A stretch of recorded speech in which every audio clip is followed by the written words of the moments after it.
Alors on a subi une baisse au niveau des surfaces, on est tombé à 700 hectares.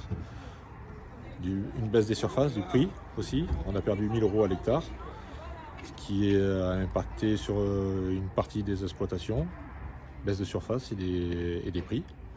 Une augmentation en ton de sol et une augmentation en ton de sol des surfaces, mais au niveau de la rémunération, ça a été stagne. Ça n'a pas bougé. Colza, on a été. Alors, le colza, c'est à cheval sur 2 années. Donc, en termes de surface, on a été stable en 2024. Et en termes de résultats financiers, on a été en légère augmentation.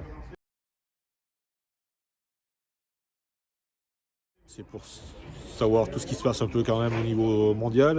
L'agriculture française, elle subit tout, les cours mondiaux. On est géré par le monde, quoi, hein. L'agriculture française ne suffit plus, n'est plus gérée par sa propre agriculture, quoi. Enfin, on a du mal à suivre. Au niveau des rémunérations, bon, c'est un impact mondial. On n'a pas du tout les mêmes charges que certains grands pays. On est complètement déconnecté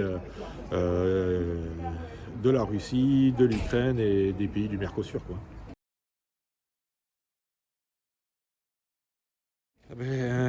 La production de semences, pour moi, elle attire de moins en moins. C'est vrai que les producteurs sont vieillissants et de moins en moins de jeunes se lancent là-dedans parce que il faut trouver de la main-d'œuvre pour les épurations, ce qui est vraiment contraignant, qui est de plus en plus contraignant.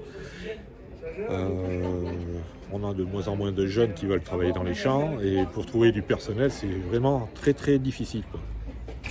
Après, au niveau du matériel, le matériel est de plus en plus cher. C'est du matériel spécifique qui sert que pour cette culture, donc c'est très très cher.